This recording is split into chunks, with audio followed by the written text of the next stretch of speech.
I actually teared up. Oh my god. I don't even know you. Vaati just dropped a video on the DLC surrounding Elden Ring. And I'm like, what is going on? Because all I've been seeing is people apologizing to Mo. I also believe that people now know the reason why Malenia went to fight Radahn. So yeah, I'm super curious to know what actually went down. But of course, before we begin, as always, go and support Vaati. Link to the OG is at the top of the description. I'm willing to bet that as soon as you entered this place, you knew that we were going to get some answers in the shadow of the Erdtree. And we have. There are satisfying revelations regarding Queen Marika, and Miquella, and the Omen, and dragons, and the gods. We even now know what Malenia whispered to Radahn in this scene. Ah, there we go, that's why. The flower bloomed in Caelid. This video will only scratch the surface. It's just an overview, a teaser of new revelations, and the foreshadowing of a deeper analysis to come. So let's get into it, and this time... Oh, this shot! We saw this shot in the trailer, the story trailer. Let's begin at the end. After you defeat the final boss, Promised Consort Radahn, on your 400th attempt, you can read... Promised Consort Radahn? What? To the remembrance of a god and a lord, which states, in their childhood, Miquella saw in Radahn a lord, his strength and his kindness that stood in stark contrast with their afflicted selves. The cutscene that plays here is a memory. Lord brother. Miquella? I'm going to be a god.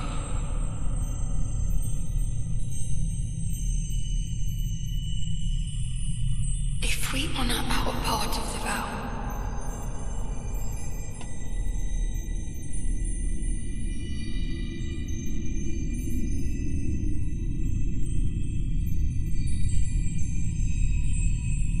promise me you'll be my consort.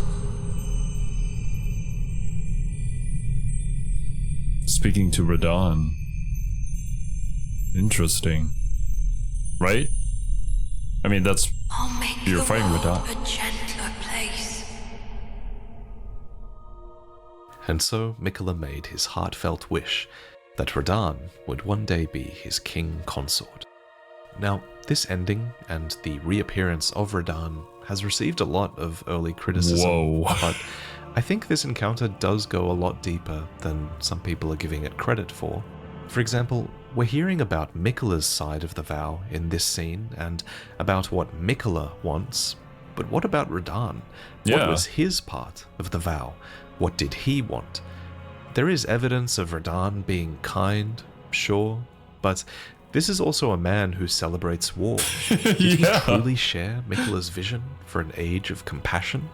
And if he wanted to be with Miquella, why did he fight so vehemently against his death in the lands between that would have brought his soul to the realm of shadow with Miquella? But the most chilling thing about this story, I think, is that even if Radahn did want to become Miquella's lord, and I can see that side of the argument too, to be fair, but even if he did want that, do Radahn's wants even matter in the face of Miquella the Kind? As we speculated long ago. Okay, so what is going on? Is Miquella manipulating Radahn in order to have him as like his chosen warrior in like a similar sense to the first Elden Lord? I keep getting all the god names mixed up. Godric, Godwin, Godfrey. I think it was Godfrey. Maybe it's like that. And I'm assuming that Malenia's whole thing was she went to fight Radahn in order to send him to the Shadow Realm in a Yu-Gi-Oh duel, no less. But then, yeah, why was Radahn fighting so hard to not go there? From items like the Bewitching Branch, Miquella has the power of enchantment over others. He has the power to steal hearts. Literally, if you are embraced by him twice in the final fight, you just your lose. Heart is stolen, and it's like a part of you dies. Lord of the Old Order. Oh my god. Let us go together. Whoa! This effect can also be seen in Miquella's faithful band, who overcome their differences and shortcomings to fight for Miquella's cause. until Miquella's enchantment is broken, and they turn And they all at fight each other. throats. And what makes Miquella... Oh no. Well, I mean, it was to be expected, right? Like, there was no way that the band of mercenaries there were going to actually have a good and happy ending. They were all going to die. But, like, dang, dude. By each other's hands, no less. A fascinating character is that he isn't manipulating others for selfish reasons. His cause actually is righteous. Whoa, that is when one hell of an wields attack. love as a weapon, he does it genuinely to God. make the world a better place, without any intent to cause harm. However, such acts are still oppressive. If your want is taken away, what is left of you that remains? Perhaps the saddest example of this is Moog, who, as we speculated, was indeed under Miquella's spell. Okay, Once, that's confirmed in now. an attempt to free Lord Moog from his enchantment, I challenged tender Miquella, only to have my own heart rather artfully stolen. I knew not Holy how weak I hell. was. I believed that with sufficient mastery, even an Empyrean would be within reach of my blade. I could not have been more mistaken. Miquella the Kind is a monster, pure and radiant. He wields love to shrive clean the hearts of men. Oh, there's that line. There is nothing more terrifying. In the specimen storehouse, you can find the secret rite scroll, which details the secret rite by which Miquella will ascend to godhood. It reads, "A lord will usher in a god's return, and the lord's soul will require a vessel." Ansbach reveals Miquella's plans in full. After Lord Moog's slaying at his dynastic palace, it appears his body has been absconded with and taken straight to kind Miquella. As if using Lord Moog to gain entrance to the land of shadow were not enough, he plans to use his corpse as the vessel of his king consort. He has forsaken Lord Moog's soul. He desires only his empty shell. In your fight with Radahn, you might have noticed the horns sprouting from his gauntlets and his tendency to perform blood flame attacks. This is because Radahn occupies Moog's body, fulfilling the terms of the secret rite at the Gate of Divinity, where Miquella will become a god. So, in retrospect, Moog was under Miquella's spell all along and became obsessed with Miquella, believing that they would ascend together Completely as Lord and enamored. God.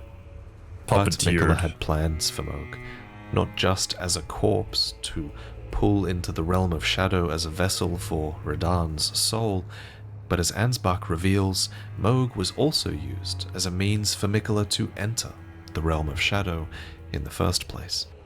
A while back I speculated that the realm of shadow was a sort of death dimension, and that Miquella's sacrilegious death at the hands of Moog might have been intentional so that Miquella could enter the realm of shadow, and actually surprisingly those speculations were proven correct as well. Right, Ansbach confirms that Moog enabled Miquella to enter, and the Tower of Suppression makes it clear that all manners of death wash up in the realm of shadow, which lies at the very center of the lands between. Incidentally, Radahn's return also answers one of the biggest mysteries of Elden Ring, which was what Melania whispered to Radahn as she let the Rotflower blossom at the end of their fight. According to the young lion's helm, she whispered, "Miquella awaits thee, O promised consort." And so Melania's southward march to Caelid is finally explained as well. She was there to kill Radahn so that his soul could be taken to the realm of shadow and the vow could be upheld. Oh my god, that's insane, man. Like, we didn't get any answers about that up until this point. Like, how long has it been? And we had set this up so long ago. I don't even think the concept of the Realm of Shadows was even a thing, right? Or maybe it was hinted to in like some bit of lore, but nobody really talked about it, at the very least from my knowledge, up until the DLC. At any cost. Once transported to the Realm of Shadow, Miquella set off for the tower, and as his great rune says, on the way he abandoned everything. His golden flesh, his blinding strength, even his fate, all in this attempt to bury the original sin, to embrace the whole of it and be reborn as a new god. Mikola has said as much himself. He wishes now to throw it all away. He says the act, though undoubtedly painful, will sear clean the Erdtree's wanton sin. The truth of his claim can be found at each cross, which is evidence enough to earn my belief. But what was the Erdtree's sin that Mikola died and was reborn for? Well, now we've talked about the end, this brings us to the beginning. Mikola the Kind spoke of the beginning. The seduction and betrayal. Let's see what this trailer is actually telling us. An affair from which gold We already seen arose. speculations and theory crafting about it, but And so too was Shadow born. These words come from Leda, and while she never says them in-game, they're pretty damn important, because with Marika in the footage, it's clear that this was her seduction and her betrayal. That was the affair from which gold arose and Shadow was born. The same music that played in that moment also plays here, in the village where it all began, the Shaman village, to the northeast. At its center is this, a minor Erdtree. beautiful An place. incantation which reveals that this was Marika's home, which she one day bathed in gold. So, Marika's home was a shaman village, the implication clearly being that she herself was a shaman. This was likely a matriarchal society of other Numen women, though that's perhaps speculation better left for another video. Put simply though, a shaman is defined as someone who has influence in matters of the spirit. Their spirituality is what's valued here, and it's on this point that Matters of the spirit? Like, say, removing a rune of death in order to make sure that nobody's spirit ever passes on? this story takes a bit of a dark turn, for the message at the hidden entrance actually reads, "Have mercy for the spirited away shamans." Adjacent to this message is the statue that moves aside at the sign of the "O Mother" gesture in Mesmer's Shadow Keep. This emote is a clue Oh my to the god, truth. And decapitated? it actually leads us all the way down here to where the "O Mother" gesture can be found. This dire place is called Bonnie Village, and a phantom at the whipping hut here The elaborates whipping on hut? just who the shamans were. Or Okay, rather, the let's hear it. value they had. He states, "For pity's sake, your place is in the jar. Nigh sainthood itself awaits you within. For shamans like you, this is your lot. Life were you accorded for this alone." So the shamans, in the words of their abusers at least, were accorded life for a singular purpose, and that was to be stuffed inside of jars with others. A nearby whip, bestrewn with rotting, misshapen teeth, Tooth whip? elaborates on how and why it was Disgusting. used on the shamans. For one, it states that the pain it inflicts was used to encourage their obedience, but additionally, it says that as their wounds ripen, they grow inflamed and ooze pus, and the flesh of shamans was said to meld harmoniously with others. So it is that the shamans stuffed into my jars God. become this living amalgam of beings, presumably with the flayed shaman herself at the fore. So now we know what happened to the shamans. They were whipped into submission and forced inside of jars. We know a little bit of the damn. why as well. Apparently it was done so that they could become saints. But the next question I want to answer is who? Who did this to them? Yeah, why is this a It was thing? the Hornsent. The caterpillar mask, worn by Huh? Hornsent himself, reveals that it was a ritual implement of the greater potentates of Bonnie Village, which is this very village where we just discussed the evidence of the Yeah. shaman's abuse. It goes on to state that the mask was used to ward off thoughts of impurity, doubt, temptation, and other wickednesses one is vulnerable to while absorbed in divine ritual. And man, if you need to ward off thoughts of doubt and wickedness while you're stuffing flayed people inside of jars, maybe what you're doing is just straight up wrong. right? I'm starting to understand why Marika purged the realm of shadow. Yeah, but Well, considering where she comes from and the whole, like, thing about stuffing them into jars, yeah. Also, like, the guy wearing the mask, does he have omen horns? I'm pretty sure he has omen horns. Is that also the reason why the omen are oppressed? Like, they're considered a curse because of how they treated the shamans and what they used the shamans for? Fire. It's as Letta says. They were never saints. They just happened to be on the losing side of a war. But if this mask wasn't proof enough of the horn scent being responsible, look at Ballarat Jail. It's below Ballarat itself, which was the settlement of the horn scent, and to this day the innards and the shamans remain, with the shamans offering their prayers to the innards of the great jars, such that they might be reborn one day into sainthood. But what is sainthood? Well, it's never explained directly. I do have some ideas, but they might have to wait for another video.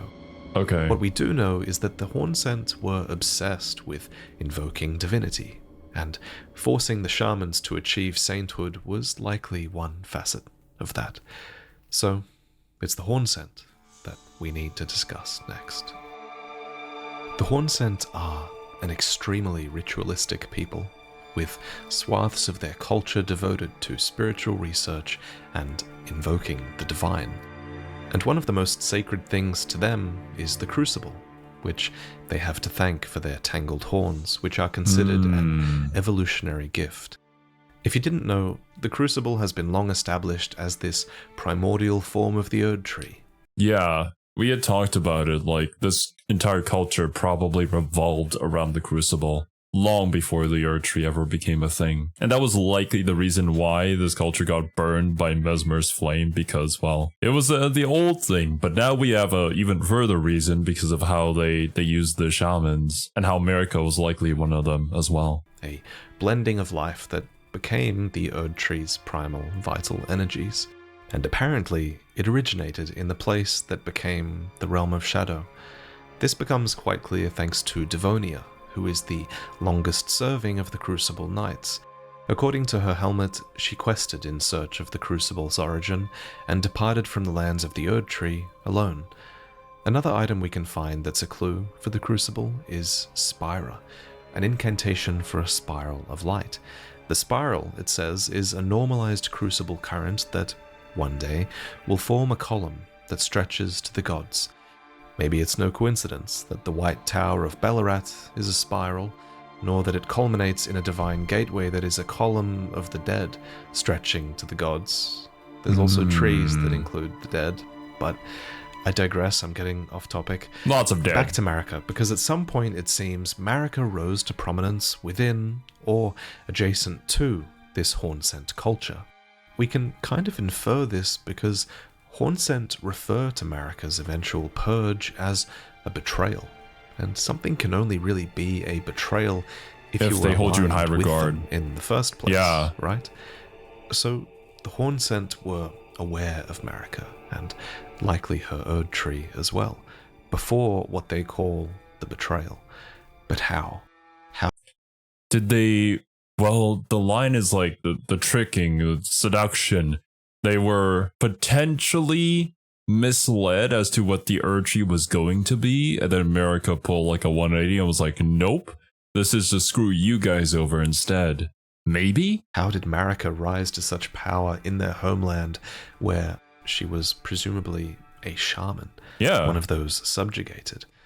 Well, before there was this betrayal, there was a seduction from which gold arose, and I think the fingers had a hand in it. I fear that you nice have script borne writing. witness to the whole of it.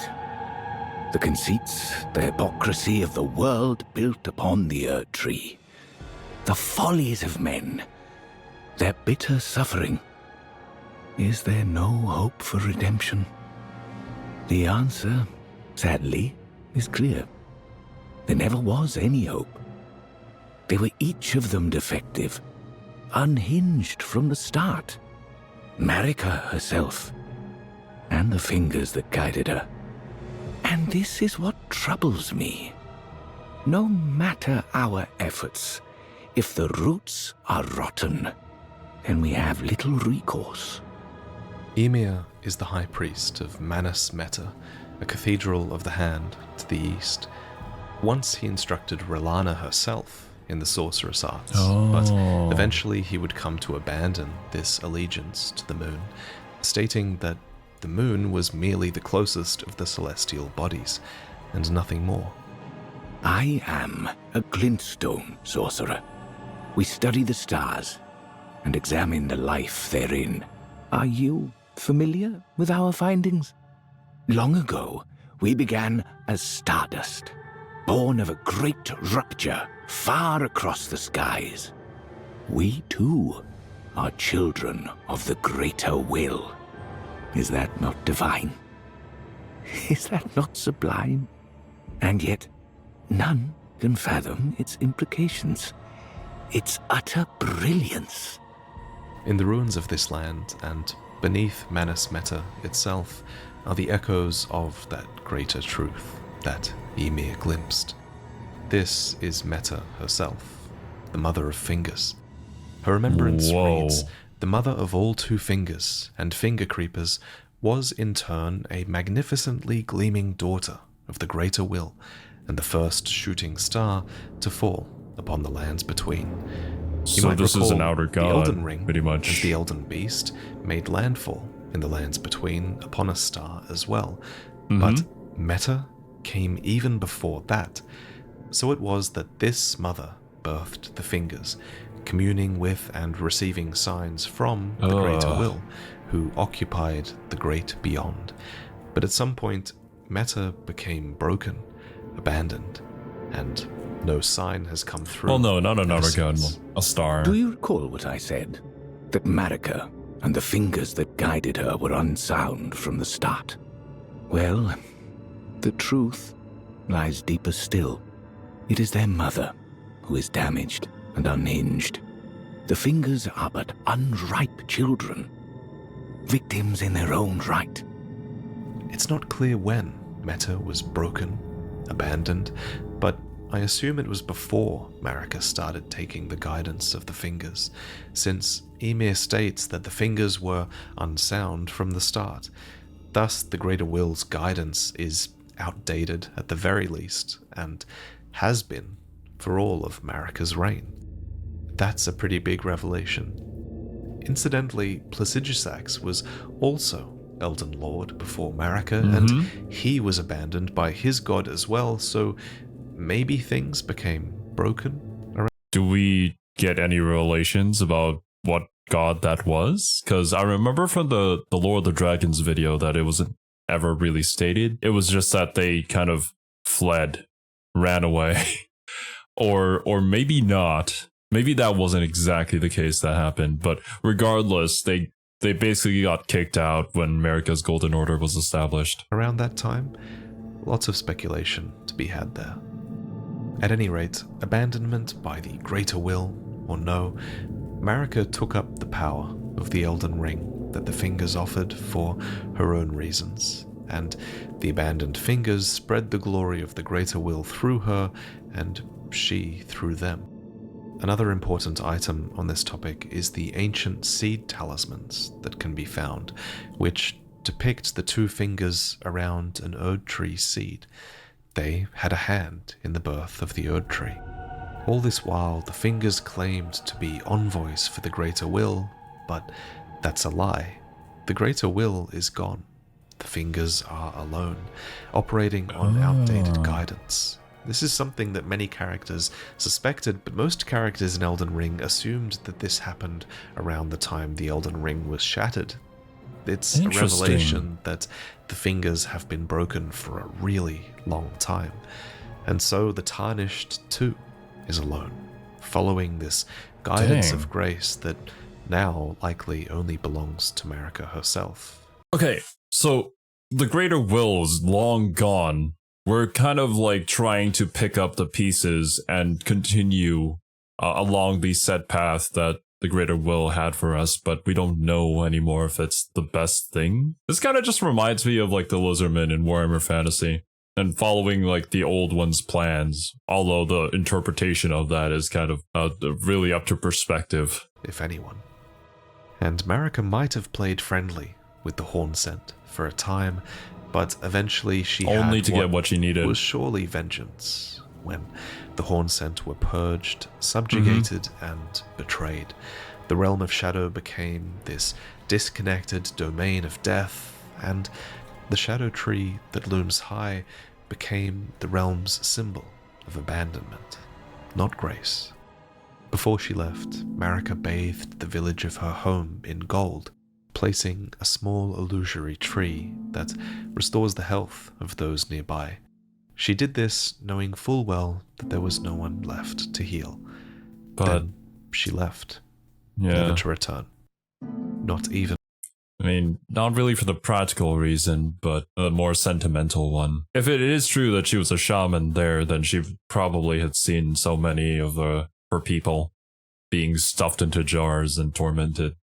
Even for her son, who she left behind to endlessly enact her subjugation of the realm of shadow. So, next, let's talk about Mesmer. Alright, let's see this. What is up with you? As anticipated, Mesmer is entirely loyal to his mother, who is Queen Marika. His armor reveals that, on his mother's wishes, Mesmer made himself a symbol of fear, undertaking the cleansing crusade. Wait, a symbol of fear?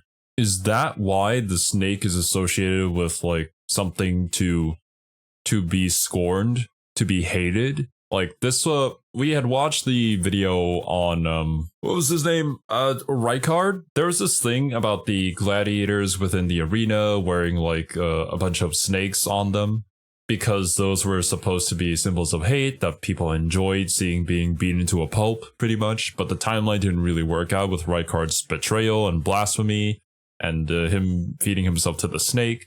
So it must have been before then, which ties into Mesmer's thing likely here. Crusade she desired, and in the end, all those stripped of the grace of gold would perish. In the embrace of Mesmer's flame.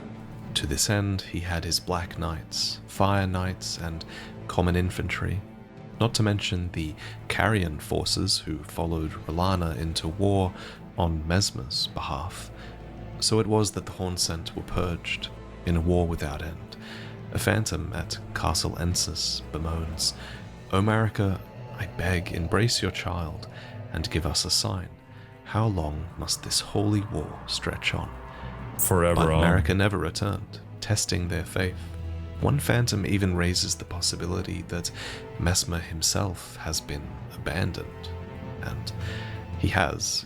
The final straw for him is when you, a tarnished who would become Elden Lord, arrives at his doorstep. Oh, but I can imagine how bad he'd be. This man has been waiting for how many years by now? Who knows? He has been abandoned, and yet he still wants to remain loyal to his mother, but I'm sorry, dude. Marika's not the greatest person out there. Do we see him break down here? Realize that I will not suffer. A lord devoid of light.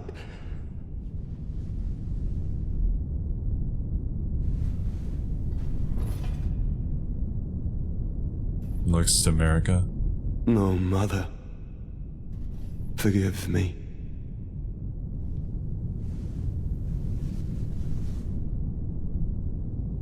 What are you doing? You're gonna take out your own eye?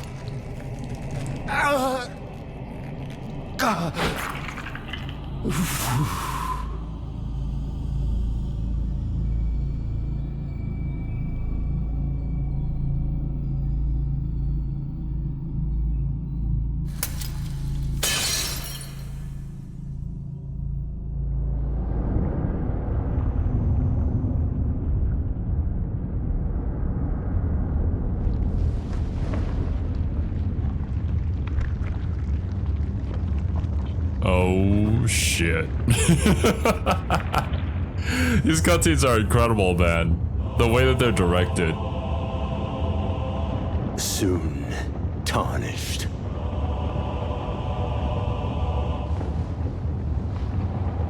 Going into overdrive. Wilt thou be taken in the jaws of the abyssal serpent, shorn of light. The abyssal serpent. Like his siblings, Messmer was born cursed.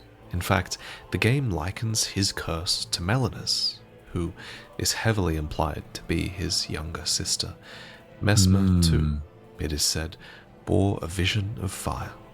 We learn this from the item Messmer's Much like his younger sister, describes yeah. the fire that endlessly burns within him, a dark thing, eaten away at by a wicked serpent. His remembrance elaborates on this serpent, stating, a malevolent snake writhed within Messmer, and so his very mother plucked out his eye and put in its place a seal. Ah, seal of grace, and that's why when he removed it, he released said serpent. I feel like that's kind of a common theme. When the second phase of the boss fight happens, they were like, this is a power that I really didn't want to use because it's going to consume me and my life, and I'm probably going to lose myself to it, but like, what else do I do? Because this guy just won't stop fighting me. Oh, man. Okay, yeah, that's why I took out his eye. Of grace. So I was wrong about this eye. It wasn't the slitted eye of dragon communion. Instead, it was Marika's seal of grace, holding back something terrible. The description continues to state that even with this seal in place, Marika's fear compelled her to secret away her child within the realm of shadow, hidden away, keeping company with the original sin, and a hatred that would not be confined. There's so much more to say about this base serpent and the dark fire. There's so much more to say about Messmer. Wow. We even learn from Gaius's remembrance that Messmer was an older brother to Radahn, meaning Messmer's birth, and thus the birth of Melina as well, likely would have arrived much earlier in the timeline.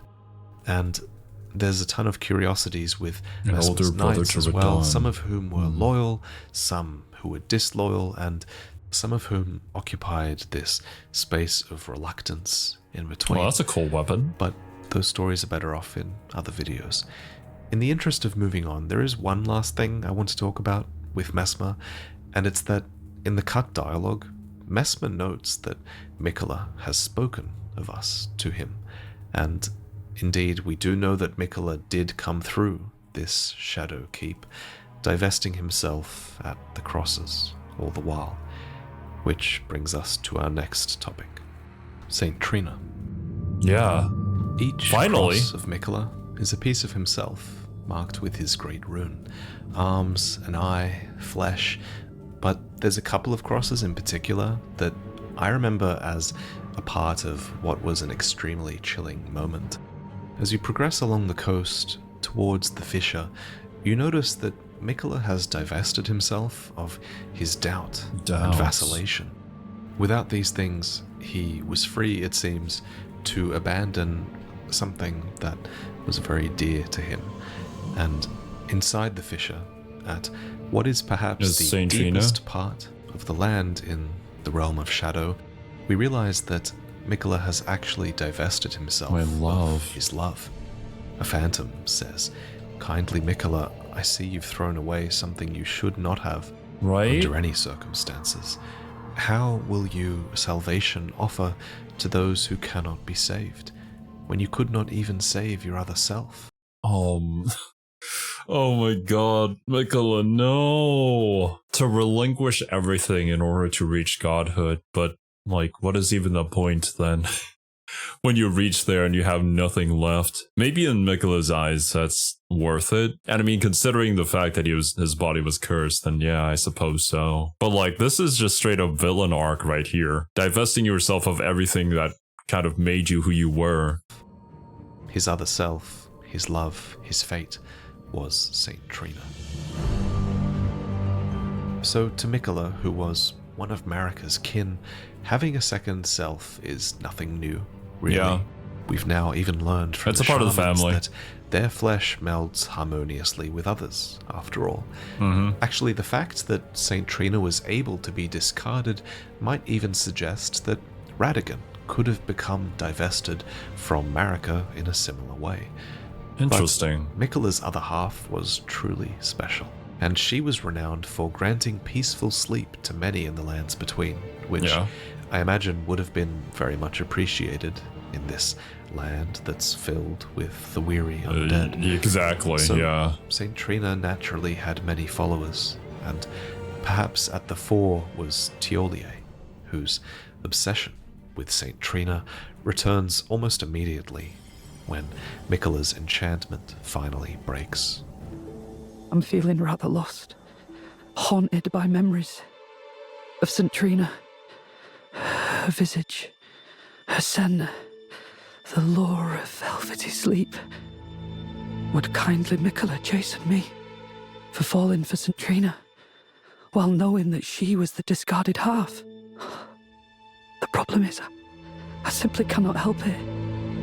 I would sacrifice everything just to gaze upon her one last time. Saint Trina is below, defended by a putrescent knight, who is basically tainted flesh once given eternal rest. Okay, well, before we continue on this, I wanted to comment on how insanely creative I think Saint Trina's design is. It looks very ethereal, almost like how would you describe it? Like a watercolor painting, in a way that I would imagine what it would be like to see like a dream sequence being portrayed in media. Kind of like the swirly strokes that are meant to suggest an etherealness to it all. I don't know. I'm not very good with words at describing exactly what it's like or art in general, but that is a very good design. Now serves Saint Trina. Die enough times to Saint Trina's nectar, and you will hear her words. Oh no! Stop. Don't turn the poor thing into a god. Godhood would be Miquella's prison.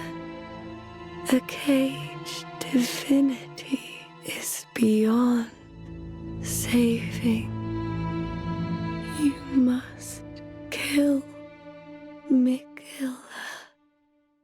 Grant him forgiveness. Holy shit. All of this makes you... What the fuck? I actually teared up. Oh my god. I don't even know you. I haven't even played this game. Whoa. Okay, the voice acting on that was incredible. You could just feel the pain, feel the sorrow, and feel the regret. And it's just such an earnest plea, please stop Miquella. Honestly, she probably said that for his own sake, yeah. Wow, that was... I guess now I understand why all those videos about the endings to Elden Ring are called Prepare to Cry. Whoa. I thought that was just a catchy title, a unique title that people would remember it by, but no. I actually might just tear up from that. Holy hell. You realize that if godhood really would be Miquella's cage, as Saint Trina believes, then it really might have been Marika's cage as well. Hell, it echoes what the was. Soul Seals suggested long ago, that solemn duty weighs upon the one beholden, not unlike a gnawing curse from which there is no deliverance. In the end, Marika's cage divinity is likely a part of why she shattered the Elden Ring. And so Miquella's divinity would surely come at a cost to him. An extremely high one. Be sacrificing himself to bring about that gentle age in the name of everybody who would fall under his enchantment. And this enchantment is a tendency that Miquella regains when he returns in full force as a god, because once charmed by Miquella, a circlet of light adorns your head. And according to the description of the circlet of light, which you receive after Miquella's defeat, this enchanting circlet would have been the foundation of Miquella's Age of Compassion, not the Elden Ring. Presumably, in his age, all would be charmed.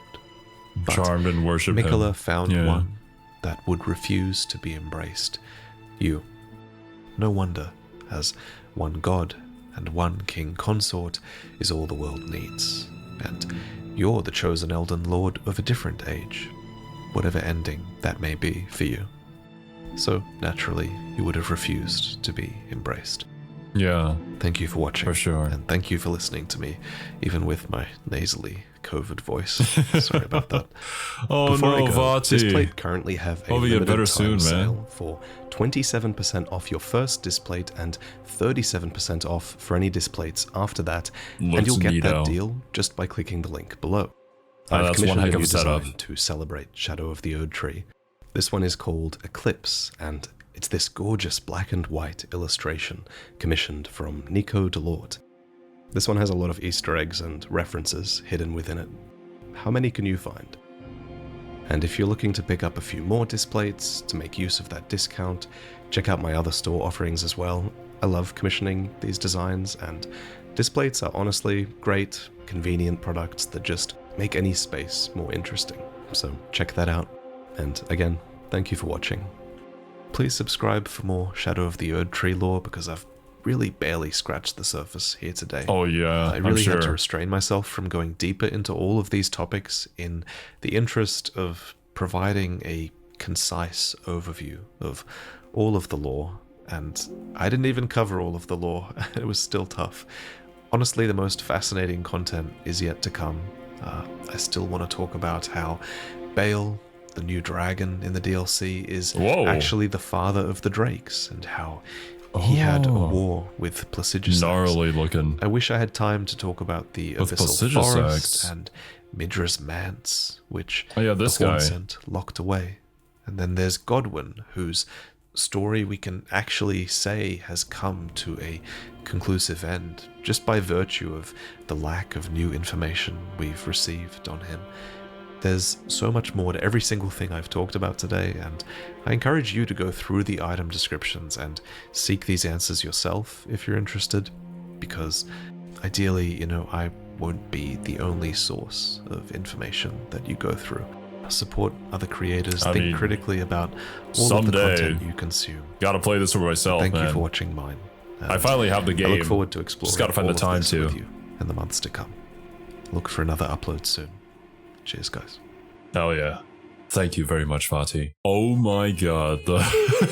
So many answers to so many questions that we had here in this DLC. I really was not expecting to tear up during this video, but I don't know, maybe I'm just a sissy. But that voice acting from Saint Trina really got me. I honestly feel as excited as I was when I first initially started learning about Elden Ring. There's just that sense of like mystery and wonder when you dive into a new series. And I mean, it's the same series, but we're just getting so many cool stuff introduced to us that we've been like waiting for so long. It just invokes that same feeling to me. Thank you guys so much for watching. I hope you guys enjoyed, and I'll catch you in the next one. And maybe I'll join you guys as well in Elden Ring.